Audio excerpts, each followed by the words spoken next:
Pois é, pessoal.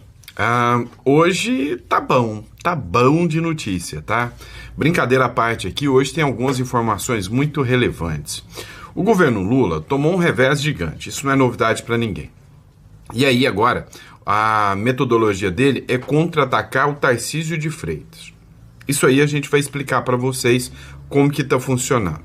Agora, o ponto mais interessante é que o Donald Trump fez um rebuliço danado, está movimentando o cenário internacional inteiro, porque tem gente esperando aí um Donald Trump, paz e amor, que o Donald Trump vai ser tranquilinho, vai tentar convencer a esquerda que ele é bonzinho, mas é nada, o Donald Trump está com pressão total e foi de pedir a prisão, né, de um dos seus principais opositores.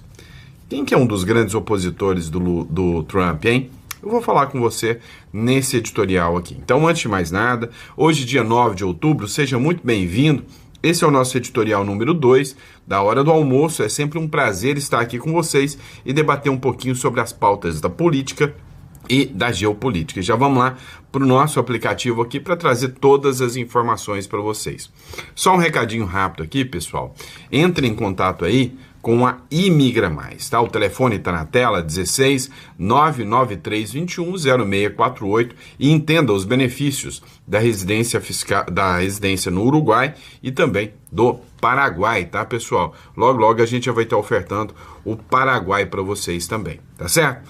E dito isso, inscreva-se, curta, compartilha, eu preciso pedir, tá? E vamos entender o que está acontecendo. Vamos começar com o revés para o Flávio Dino? Pois é, a Meta, empresa dona do Facebook, do WhatsApp, do Instagram, resolveu bater de frente com o todo-poderoso Flávio Dino. Pois é, a Meta, ela foi notificada pelos ministros do STF, pelo Alexandre de Moraes, que continua com aquele inquérito das fake news. Ele queria saber o nome, endereço, telefone, tipo sanguíneo, o sexo, tudo, né?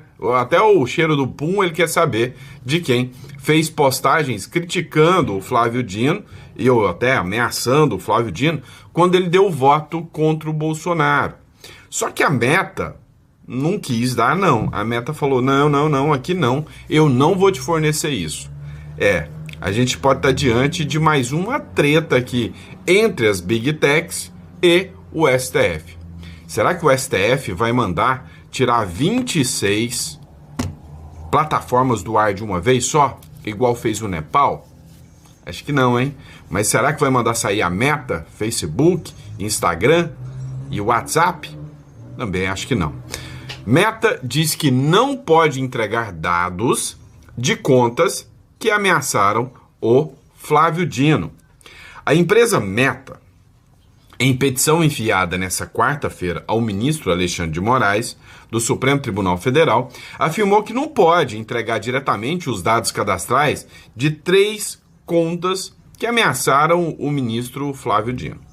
Eles disseram, olha, Flávio Dino, desculpa aí, eu sei que vocês mandam no Brasil, fazem do seu jeito, mas essa aqui eu não vou entregar. Mas por quê? Você já vai saber. Não vou entregar porque essas contas não são contas brasileiras. Esse é o verdadeiro motivo das contas não serem entregues, tá, pessoal?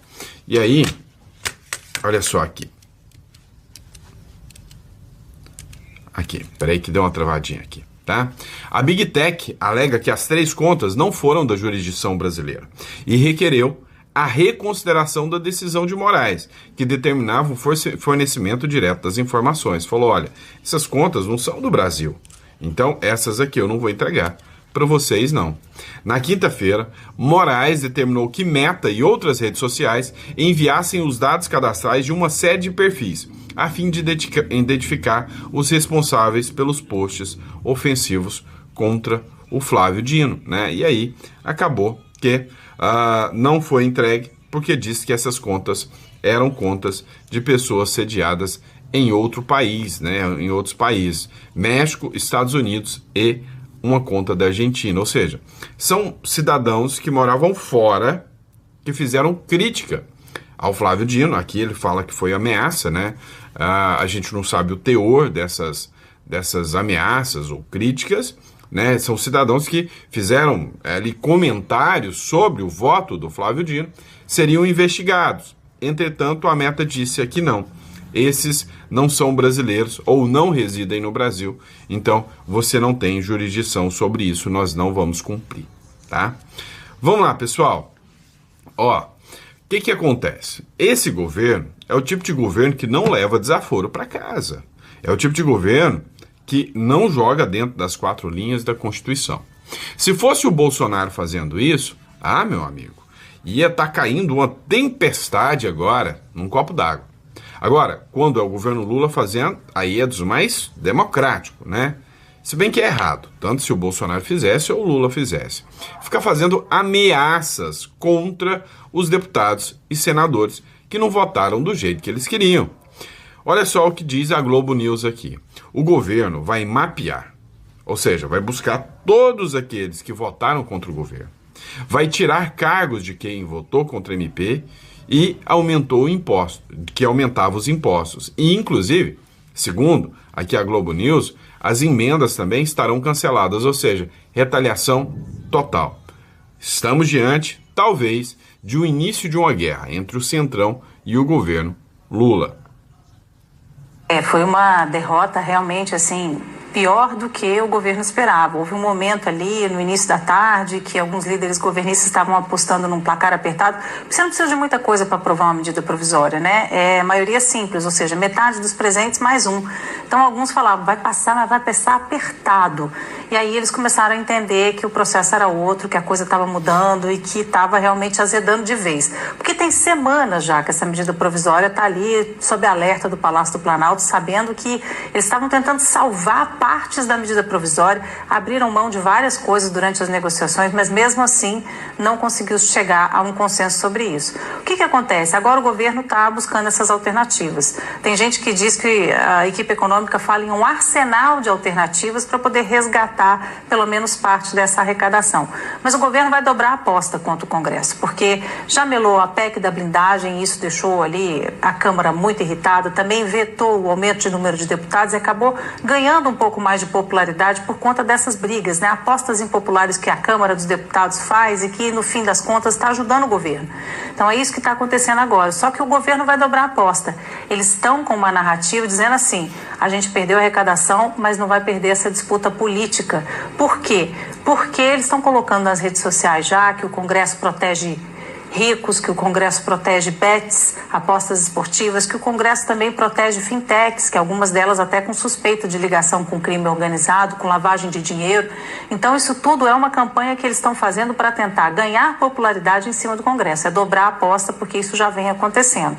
E aí tem outras questões, né? A gente foi vendo as reuniões de bancada, os cafezinhos, todo mundo do governo correndo de um lado para o outro para tentar, sabe, costurar alguma coisa para salvar essa medida provisória, mas aos poucos a coisa foi ficando muito clara. União Brasil e progressistas fechando questão contra. Republicanos, eles tinham uma conta lá, uma matemática de pelo menos 90% dos deputados votariam contra o mérito dessa medida provisória. PSD também estava mais para não do que para sim, bastante dividido, divisão também no MDB, e eles foram entendendo que a coisa estava realmente encaminhando para que eles tivessem uma derrota. Agora, o que o governo vai fazer também, além de buscar alternativas por conta da arrecadação, é mapear quem votou como nessa primeira prévia aí, porque são questões regimentais, né? As regras da casa permitem que, antes de você votar o mérito, você faça algumas questões de ordem. Por exemplo, pedido de retirada de pauta. Pauta é um kit obstrução, né? A oposição já fazendo ali o primeiro movimento. Só que você tem claramente ali quem votou sim pela retirada de pauta e quem votou não. O que o governo vai fazer? Já usar esse mapeamento para entender quem está com o governo e quem não está e tirar cargos de quem votou pela retirada de pauta. Olha só, a Globo fazendo uma análise direitinho do negócio, hein? Essa aqui foi boa, porque ela explicou certinho. Olha, o governo, ele perdeu. A PEC é de aumento de impostos. Ela era uma alternativa ao IOF. O governo ganhou o IOF no tapetão no STF. E depois colocou essa alternativa para arrecadar aí mais de 17 bilhões de reais. Tá certo, não conseguiu. Agora, ele vai fazer de todas as alternativas para poder recuperar e para esfolar o coitado do povo brasileiro. Porém, sem jamais perder a narrativa. Ou seja, eles falam aquela mentirinha básica, né? Dizendo que não é verdade que nós só queríamos aumentar mais impostos, a gente queria pegar os ricos e você pobrinho aí, que tá pagando muitos impostos aí, é por culpa dos ricos e não por culpa do governo. Ou seja, é um governo que vive de narrativa, né? Sem sombra de dúvidas, é o governo da narrativa. Vamos falar sobre o Trump? Isso aqui é interessante, né? O Emmanuel Rincon acabou de publicar agora. Fracassou no Senado a resolução dos democratas para deter os ataques do presidente Donald Trump contra Nicolás Maduro e o seu cartel de drogas. É isso aí, meu amigo. Os democratas, a galerinha da Left People, esquerda americana, queria que o Donald Trump não fosse contra os cartéis de droga. Por que a galera da esquerda tem essa pilha com droga, hein? Não consigo entender, né? Ou seja, todo mundo sabe que o ditador Nicolás Maduro é um narcotraficante. Todo mundo sabe que ele é radical, né? E a pauta dele é justamente essa aí, né? Do crime organizado. Todo mundo sabe disso. Agora, os democratas queriam travar o Donald Trump, né, de ir lá e dar um pé na bunda do Maduro. Só que perderam. Porque até gente dos democratas, ou seja, até gente da esquerda falou, não, o Maduro não dá para descer, isso aí é conversa fiada, é mentira. Então, negaram aí, né, qualquer possibilidade de barrar o Donald Trump, e o Donald Trump tem carta branca para pegar o Maduro.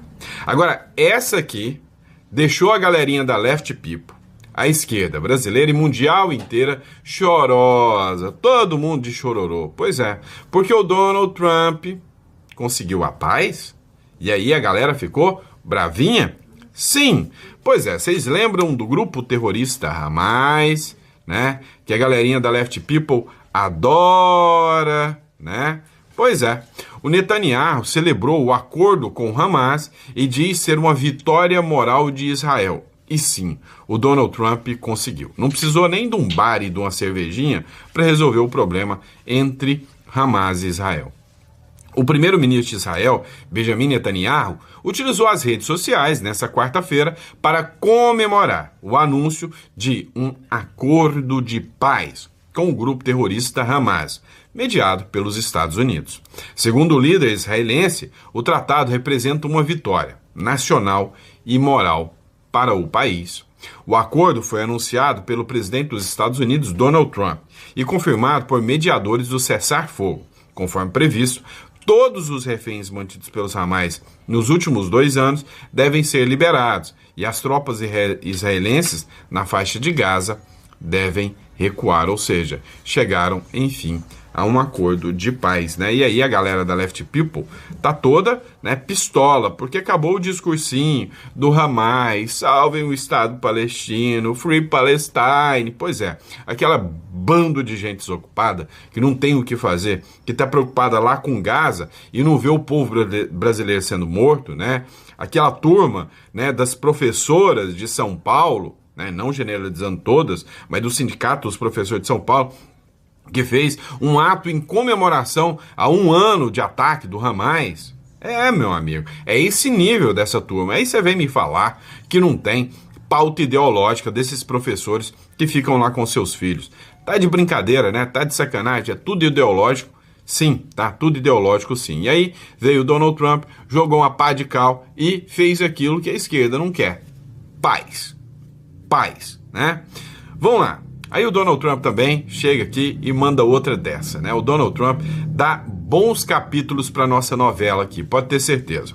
O Donald Trump pediu a prisão do prefeito de Chicago e do governador de Illinois e prepara já as tropas para mandar para os estados. Você tá ligado que o Donald Trump tá fazendo uma série de incursões com os soldados federais, ou seja, intervenções federais em vários estados, principalmente os estados governados pela Left People, em que a criminalidade está muito grande, em que os imigrantes ilegais estão lá, inclusive, confrontando o ICE, e o Donald Trump está mandando para cima. E aí, cara, eu sou totalmente contra a imigração ilegal. Você que é imigrante ilegal, você tem que saber que você está errado, tá? Ah, mas eu sou um cara que segue as regras certinho. Você segue as regras certinho? O primeiro passo é fazer o pedido ao Estado, conseguir a autorização de imigração, depois da imigração, conseguir os dados, a autorização do país, aí você vai para o país. Se você tá legal, tá tudo certo, eu trabalho com isso, tá tudo certo. Agora, o imigrante ilegal não tem controle. Saiu um dado, né, e eu não sei se isso é real ou não, que 1/3 hoje da população americana é descendente, né, ou é diretamente latinos. E isso eu estou falando de legais e ilegais. Agora, como é que o Estado vai ter um controle disso?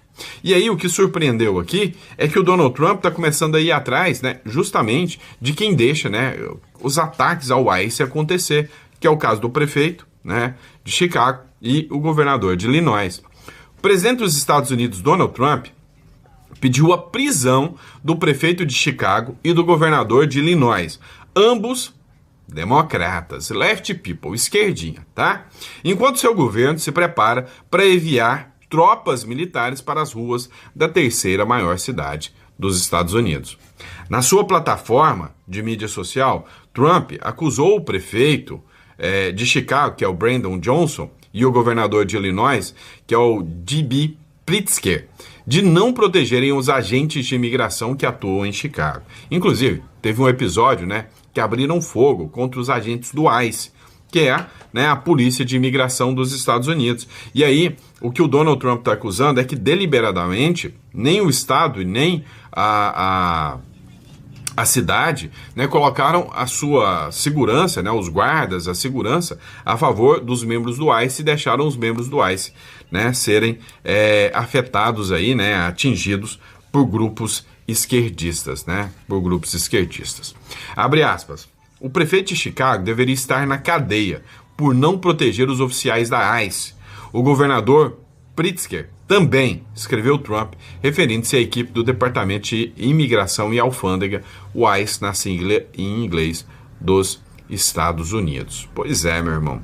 Agora o Donald Trump, ele já entendeu a regra do jogo e o negócio é o seguinte, ele tá de saco cheio desse papinho de fingir as regras do jogo junto com os democratas. A gente viu alguns presidentes que fizeram isso, um hoje está na cadeia, vocês sabem de quem eu tô falando, o outro tá lá na Argentina fazendo a mesma coisa. Aí não, eu vou tentar aqui, ó, eu tenho que dialogar com os democratas. Não, enquanto os democratas entram, eles não dialogam com os republicanos, não. Quando a esquerda entra, ela tá pouco se lixando para a direita. Pelo contrário, ela persegue, ela caça, ela manda para cadeia por manifestações, por falas, ela torna inelegível. O Donald Trump tem que aprender, né? O Donald Trump está aprendendo a jogar a regra do jogo e o Milley não está jogando essa regra e está tomando na tarraqueta. Vamos ser sinceros aqui, né?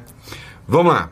Ainda falando sobre o acordo de paz, Trump anuncia que Hamas e Israel assinaram planos para a faixa de Gaza, ou seja, chegou a paz que a esquerda não queria. O presidente dos Estados Unidos, Donald Trump, anunciou nesta quarta-feira que Israel e o Hamas aprovaram a primeira fase de um novo plano de paz. Segundo ele, o acordo prevê a libertação de reféns e a retirada de tropas israelenses. Nas redes, ele comentou, abre aspas, este é um grande dia para o mundo árabe e muçulmano, para Israel e para os Estados Unidos da América, fecha aspas. Trump também agradeceu aos mediadores internacionais, Catar, Egito e Turquia, por ajudarem a viabilizar o que chamou de evento histórico e sem precedentes. A iniciativa seria parte de um esforço para uma paz duradoura e permanente, segundo o ex-presidente. Mais cedo, Trump deixou uma reunião ao ser alertado pelo secretário de Estado, Marco Rubio, de que um acordo estava muito perto de ser concretizado no Oriente Médio. Okay.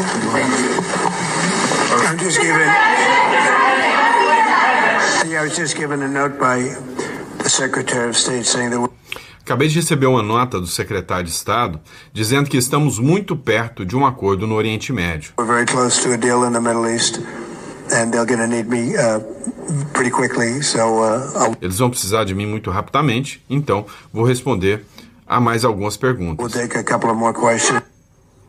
Né? E aí? A Casa Branca também anunciou nesta sexta-feira que Donald Trump deve visitar o Oriente Médio em breve.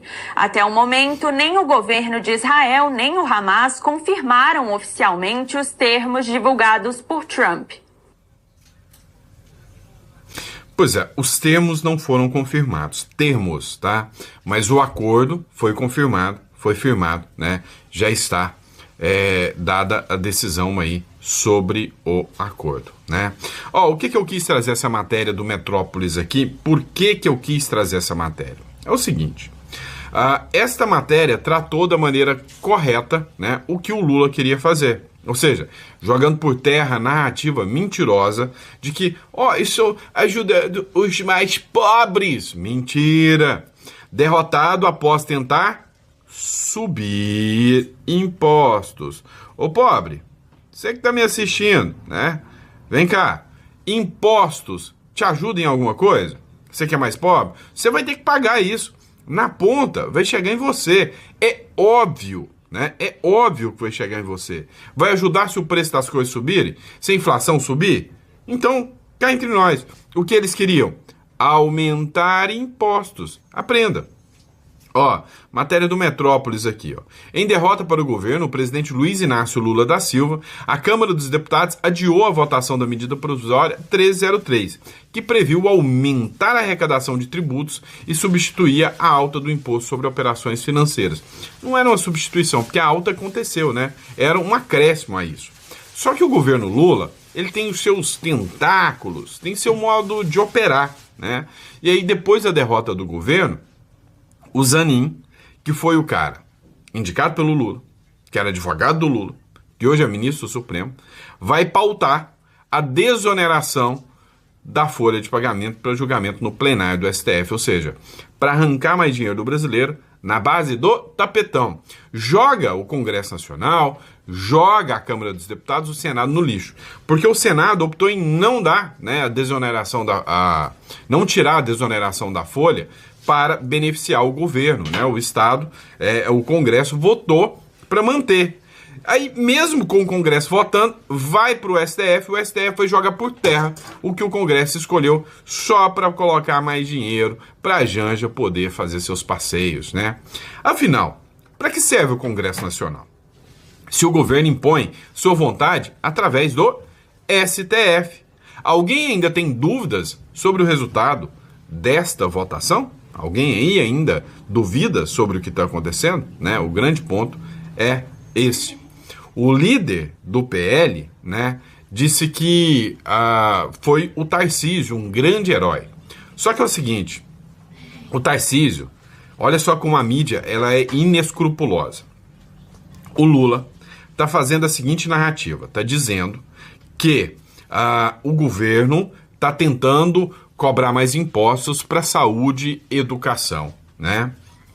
Mas não quer cortar ministério, não quer cortar benefício de deputado e senador, não quer cortar na carne nada dos gastos das viagens da Janja, da viagem do Lula, não quer cortar. Não quer tirar nada disso. Ele não quer cortar gastos. Ele está falando que a única forma de manter educação, saúde e tudo mais é com aumento de impostos. O Tarcísio de Freitas foi um dos que foi citado como articulador para que a SMP caísse, ou seja, o Lula fez acordo com o Centrão, articulou com o Centrão no fio do bigode, né? Ou seja, não, companheiro, você vota aqui, aumenta os impostos, vai sobrar mais dinheiro, eu jogo emenda para vocês. O Tarcísio chegou e falou, olha, esse governo Lula é barco furado, não vote isso aí não, vamos minar o governo Lula, porque o governo Lula não vai parar de gastar. E pode ser que nós, do Centrão, ganhemos a eleição em 2026. E aí, se a gente ganhar, a gente vai pegar um país destruído. Tá na hora da gente começar a brecar o governo Lula, travar o dinheiro dele, pra gente poder tentar entrar aqui, porque o Bolsonaro vai ter que ceder e vai ter que apoiar algum candidato do Centrão. É inevitável. E aí, né, o Tarcísio disse que não foi ele o responsável por essa articulação. Veio a Folha de São Paulo e disse que o Tarcísio mentiu. Não, o Tarcísio não mentiu. O Tarcísio atuou, mas ele não foi o único responsável. E aí vem aqui, ó, líder do PL desmente Tarcísio e diz que ele ajudou a derrubar os impostos, a MP dos impostos. Se fez. Ô, Tarcísio, ganhou meu apoio, ganhou, né, minha graça aqui se você ajudou, né, depois da cagada que você fez em ajudar a aprovar, né, a reforma tributária, que foi um câncer na vida do brasileiro. Agora reduziu aí os impostos, já meio que se redimiu, né? Mas dá uma olhada, pessoal. Eu quero agradecer alguns governadores que trabalharam muito esta noite. Alguns. Governador Tarcísio do estado de São Paulo, que inclusive já foi atacado na outra tribuna, porque começam a se preocupar com o Tarcísio. É o principal estado do país, um estado que ele vem enfrentando o crime organizado como poucos governadores. E, governador Tarcísio, receba do alto da tribuna da Câmara dos nossos deputados o nosso reconhecimento, a nossa gratidão por todo o seu empenho. Você tem sido um gigante no diálogo com os presidentes de partidos de centro, para que a gente possa fazer essa coalizão em prol do Brasil, contra aumento de impostos, contra um Brasil inchado, uma máquina pública que não há dinheiro que aguente para bancar a mamata de tanta esquerdalha mamando nas tetas do governo. E é isso que nós vamos continuar lutando aqui. É por um Brasil com menos impostos. Pois é, eu defendo um Brasil com menos impostos, né? Quem sabe, se tiver um Brasil com menos impostos, dá para voltar a viver no Brasil tranquilamente, né? Porque o Brasil literalmente tenso, né? Mas vamos lá. Eles não param, né? Ele não para, ele só pensa naquilo, né? Em aumento de imposto. O governo estuda novo aumento de IOF. Meu irmão, você está pensando, né, em dolarizar? Você tem medo do real ficar capenga, cair? Pois é, tem que agir rápido. Tem que agir rápido, porque o governo quer aumentar mais imposto, né? O Haddad ama um imposto, né? E aí o governo estuda um novo aumento de IOF. Vai ficar mais caro você transferir o seu dinheiro para dólar, e é justamente isso que eles querem. Após a derrota da MP de arrecadação na Câmara, o governo Lula avalia subir novamente as alíquotas do IAF, como forma de compensar parte da perda fiscal. A ideia teria sido ventilada pelo ministro da Fazenda, Fernando Haddad, em conversa com parlamentares nesta semana. Segundo o Estadão, o IOF renderia 7 bilhões adicionais ao orçamento, mas cobriria apenas parte do buraco deixado pela MP, que previa 20 bilhões em novas receitas e 15 bilhões em corte de gasto. O Ministério da Fazenda afirmou que ainda não há decisão, mas a equipe econômica também estuda medidas de contingenciamento já para 2025. Contingenciamento é um apoio, que é segurar, né, o gasto. E aí, né, o Lula está falando, né, que ele está buscando taxar os ricos para defender os mais pobres. É o Robin Hood, né, o Robin Hood Tupiniquim, né? Ele quer taxar os ricos para fingir que ajuda os pobres, mas só está ajudando o próprio Estado, o próprio governo. Agora, ele vai mirar o auxílio emergencial. Mas nessa aqui, vocês me desculpem, eu até concordo com o Lula, tá? Eu até concordo com o Lula. Tem que ferrar essa galera que mente aí para receber o auxílio emergencial mesmo. Na verdade, tem que fazer um pente fino, né? E tirar a maioria dos auxílios emergenciais, porque tem gente que não quer ir trabalhar porque recebe essa porcaria desse auxílio emergencial, né? Desse auxílio, desse Bolsa Família aí. Dá uma olhada só, né? O que disse aqui a matéria da Record. E agora um alerta. O governo anuncia que vai cobrar a devolução de 478 milhões de reais de auxílio emergencial pagos a 177 mil beneficiários que tinham trabalho formal durante a pandemia ou renda acima do permitido pelo programa. Quem não atender ao chamado pode entrar na dívida ativa da União e ter o nome negativado. Claro que pessoas em situação de vulnerabilidade social e beneficiários do Bolsa Família inscritos no CadÚnico e os também receberam menos de R$ 1.800 não precisam devolver o dinheiro.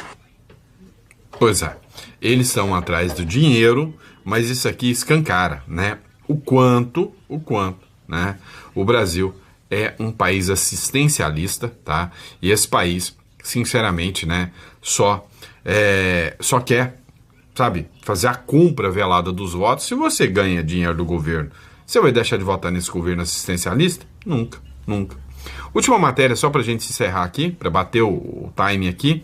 A CCJ da Câmara aprova suspensão de ação contra o Gustavo Gayer no STF. Olha que notícia aqui importante. A CCJ aprovou a suspensão de ação penal contra o Gustavo Gayer. O relator defendeu o arquivamento da ação ao afirmar que os crimes de injúria, calúnia e difamação atribuídos a Gayer não ficaram comprovados. A Comissão de Constituição e Justiça da Câmara dos Deputados aprovou na quarta-feira o projeto de resolução apresentado pelo PL que suspende a ação penal movida contra o deputado Gustavo Gayer no Supremo Tribunal Federal. A proposta agora será analisada pelo plenário da Câmara. O relator da matéria, que é o Zé Haroldo Catedral, do PSD de Roraima, defendeu o arquivamento da ação ao afirmar que os crimes de injúria, calúnia e difamação atribuídos a Gayer não ficaram comprovados.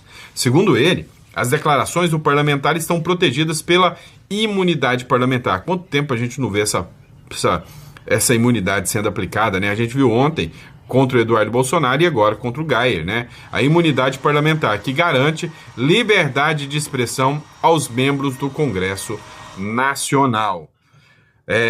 Pessoal, e aí, né, vitória do Gayer aqui. A gente vai falar no próximo bloco, não vai dar tempo da gente falar nesse editorial aqui sobre o Adélio Bispo, né, que é a matéria que a gente vai tratar aqui. Mas no próximo bloco a gente vai tratar sobre isso aqui.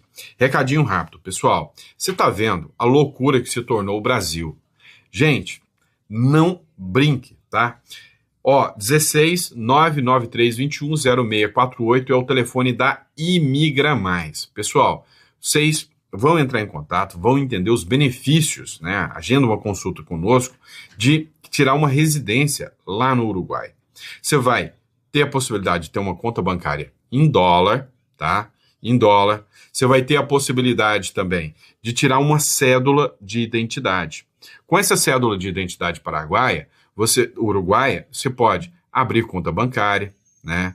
Ou seja, você está protegido pelo regime, né, uruguaio. Ou seja, você vai ter uma proteção de um país que tem uma estrutura jurídica muito mais robusta e séria do que a do Brasil. Então vale muito a pena. Além do que, às vezes você tem aí seu filho que está na idade de fazer um curso de medicina, a educação é de graça. O país é um país totalmente estruturado, é um país bem diferente do Brasil, né? O pessoal fala que é um pedacinho da Europa aqui no Brasil, então vale a pena você conhecer.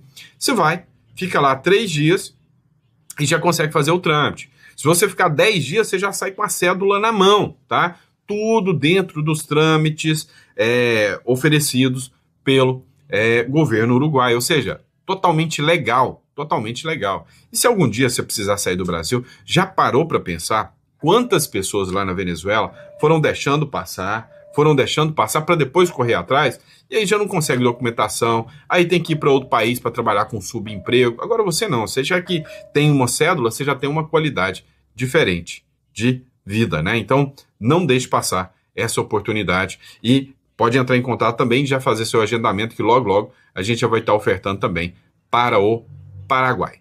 Feito isso, muito obrigado pela confiança, pela credibilidade.